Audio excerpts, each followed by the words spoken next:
ในวันที่ 18 มีนาคม 2026 บริษัท NTP การค้าน้ำมันเสื้อไฟจำกัดให้บริการน้ำมันเสื้อไฟแบบเคลื่อนที่เพื่อช่วยเหลือสังคมในระยะที่น้ำมันบ่เพียงพอแก่ชาวนครหลวงวิจันทร์อยู่เขตเศรษฐกิจพิเศษบึงทัดหลวงโดยแบ่งออกเป็น 2 จุดคือจุดน้ำมันกระส่วน 2 คันและจุดน้ำมันแอดซัง 4 คันซึ่งได้เริ่มให้บริการแต่เวลา 8 โมง 18 โมงพิเศษลูกค้าสามารถซื้อน้ำมันแบบบ่จำกัดวงเงินก็คือสามารถใส่เต็มถังบ่อนุญาตให้ขายใส่ตุกเด็ดขาดท่านจินดาศักดิ์ยศมั่นคงผู้อำนวยการบริษัท NTP การค้าน้ำมันเสื้อไฟจำกัดได้ให้สัมภาษณ์ว่าการออกมาให้บริการน้ำมันเสื้อไฟแบบเคลื่อนที่ในครั้งนี้เนใส่เพื่อตอบสนองความต้องการของพ่อแม่ประชาชนให้ทันเวลา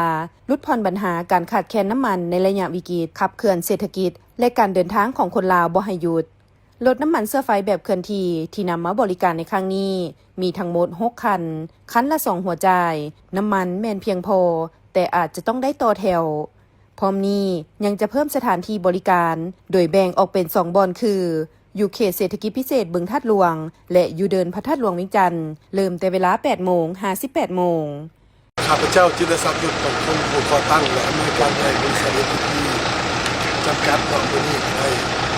จำหน่ายน้ำมันอยู่ที่บึงทัดหลวงครับเพื่อจะช่วยแบ่งเบาให้พลปั๊มในนครหลวงเนาะและพวกเขาได้สิทธิ์ที่นำจากกระทรวงการค้าและรัฐบาลเพื่อจัดสรรน้ำมันให้ประชาชนให้ทั่วถึงเนาะเพื่อผ่านมาทางความวิกฤตของโลกเพื่อมีการซักซ้าในการขนส่งหลายปัจจัยให้น้ำมันของพวกเขาเขามาซักซ้าโดยทั่วถึงแต่ยังไงก็ตามพวกเขาคิดว่าการออกมาบริการเคลื่อนที่เนาะคาดว่าจะช่วยประชาชนได้ส่วนหนึ่งเขาจะเริ่มให้บริการแต่8 โมงเช้าฮอด6 โมงแรงเนาะหรือว่าจนกว่าสิบ่มีรถเนาะพยายามสุดความสามารถในการสนองในมื้อนี้มีประเภทน้ำมันอยู่2ประเภทคือแอดซังและกระส่วนเนาะแล้วมูลค่าบ่จำกัดเนาะแต่ว่าจะบ่อนุญาตให้ใส่ตุ๊กบ่หรือว่าให้ใส่กลับบ้านเนาะเพราะว่าญาติเป็นความเสี่ยงสำหรับความปลอดภัยของพ่อแม่ประชาชนเนาะแต่ว่าส่วนใส่รถเขาก็สิซื้อต่อใส่ให้ตามเป้าหมายแน่นอนโดยในนามสมาคมในนามผู้นำเข้าและผู้จัดจำหน่ายก็สิพยายามสุดความสามารถเนาะต่อการสนองน้ำมันให้สังคมให้ทั่วถึงในโอกาสนี้ท่านบัวคงน้ำมาวงรัฐมนตรีหัวหน้าห้องว่าการสำนักงานนายกรัฐมนตรีได้ให้สัมภาษณ์ว่าผลกระทบจากการขัดแย้งในภาคพื้นตะวันออกกลางได้ส่งผลกระทบในทั่วโลกรวมทั้งลาวเฮาแม่นได้รับผลกระทบเกี่ยวกับปัญหาน้ำมันเสื้อไฟ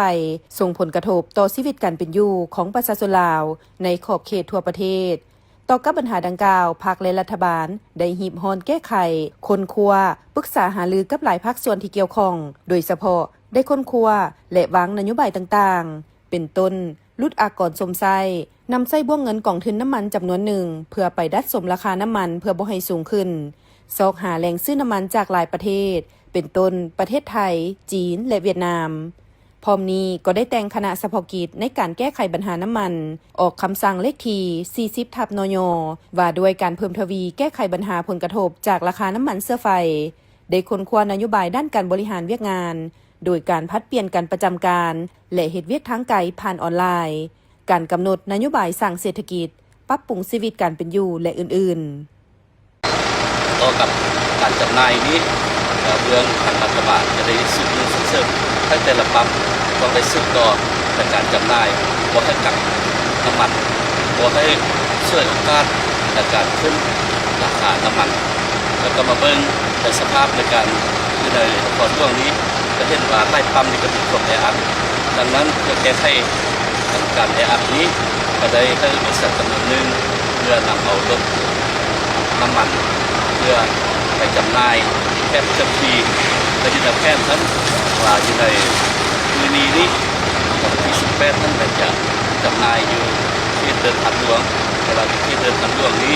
จะได้มีเรียกสำคัญหนึ่งที่เรามาจำหน่ายอยู่ทางหลวงนี้ซึ่งเป็นบริษัทNTPนี้ได้นำเอารถจำหน่ายน้ำมันเคลื่อนที่เพื่อได้มาจำหน่ายแล้วทีนี้ก็คือแค่นำกันท่านเพื่อจะมีทางน้ำมัน สร้างกระส่วนเพื่อแก้ไขการแออัดในพื้นเมือง โดยตอบสนองตามคำเสื้อเซินของพระนทานธงรุนศรีสุริตประธานประเทศลาวพร้อมด้วยภรรยาพระบาทสมเด็จพระวชิระเกล้าเจ้าอยู่หัวและสมเด็จพระนางเจ้าพระบรมราชินีแห่งราชอาณาจักรไทยได้เสด็จมาเยี่ยมยามรัฐกิจอยู่สาธารณรัฐประชาธิปไตยประชาชนลาวในระหว่างวันที่16หาวันที่18มีนาคมนี้เพื่อสืบต่อเสริมขยายสายประพันธมิตรภาพและการร่วมมือที่มีมูลเสื้ออันดีงามฐานบ้านใกล้เฮือนเคียงที่ดีและการเป็นคู่ร่วมยุทธศาสตร์เพื่อการเจริญเติบโตและการพัฒนาแบบยืนยงระหว่างประชาชนลาวและไทยให้นับแตกดอกออกผลยิ่งขึ้นในตอนเช้าเมื่อวานนี้พิธีต้อนรับอย่างเป็นทางการเป็นเกียรติให้แก่พระบาทสมเด็จพระวชิระเกล้าเจ้าอยู่หัวและสมเด็จพระนางเจ้าพระบรมราชินีแห่งราชอาณาจักรไทยพร้อมด้วยคณะได้จัดขึ้นอย่างอบอุ่นและสมเกียรติที่ทำเนียบประธานประเทศหลังจากนั้นพระนทานประธานประเทศทองรุนศรีสุริตพร้อมด้วยภรรยาและพระบาทสมเด็จพระวชิระเกล้าเจ้าอยู่หัวแห่งราชอาณาจักรไทยพร้อมด้วยสมเด็จพระนางเจ้าพระบรมราชินีและคณะผู้แทนขั้นสูงของสองประเทศได้ดำเนินการพบปะสองฝ่ายอย่างเป็นทางการในโอกาสนี้พระนทานประธานประเทศทองรุนศรีสุริตได้แสดงความยินดีต้อนรับอย่างอบอุ่นและตีราคาสูงต่อการเสด็จมาเยี่ยมยามในครั้งนี้ซึ่งมีความหมายความสำคัญทางประวัติศาสตร์แห่งการผูกพันระหว่างสองประเทศลาวและไทยที่ส่องแสงให้เห็นถึงความมุ่งมา่ปรารถนาของประชาชนสองประเทศเพื่อสืบต่อเสริมขยายการผูกพันร่วมมืออันใกล้ชิดระหว่างสองประเทศในต่อหน้าให้นับมือนับแน่นแฟ้นยิ่งขึ้นโอกาสนี้พระนทานธงรุนศรีสุริตได้ต่างหน้าให้รัฐบาลและประชาชนลาวทุกทั่วหน้าแสดงความเศร้าสุดใจอย่างสุดซึ้งต่อการสิ้นพระชนม์ของสมเด็จพระบรมราชชนนีพันปีหลวงในระยะผ่านมาซึ่งบ่เพียงแต่เป็นการสูญเสียแม่ผู้ยิ่งใหญ่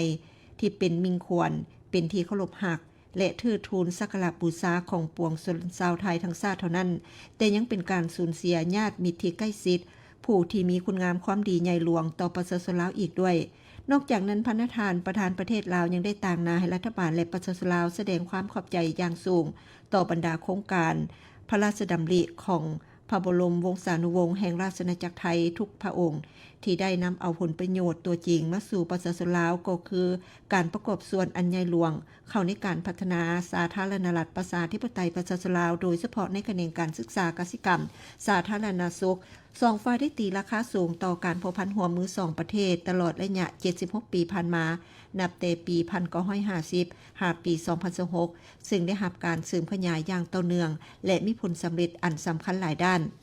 ในขณะเดียวกันพระบาทสมเด็จพระวชิระเกล้าเจ้าอยู่หัวแห่งราชอาณาจักรไทยได้แสดงความยินดีที่ได้เสด็จมาเยี่ยมยามรัฐกิจอยู่ลาวในครั้งนี้และได้แสดงความขอบใจต่อการต้อนรับอันอบอุ่นของรัฐบาลและประชาชนลาวทุกคนหน้าซึ่งเต็มไปด้วยไมตรีจิตมิตรภาพและความเข้าอกเข้าใจซึ่งกันและกันพร้อมทั้งอวยพรให้สายผูกพันมิตรภาพและการร่วมมือที่มีมูลเสื้ออันดีงามฐานบ้านใกล้เฮือนเคียงที่ดีและการเป็นคู่ร่วมยุทธศาสตร์เพื่อการเจริญเติบโตและการพัฒนาแบบยืนยงระหว่างสองประเทศไทยลาวจงมั่นคงขนงแก่นตลอดกาลนาน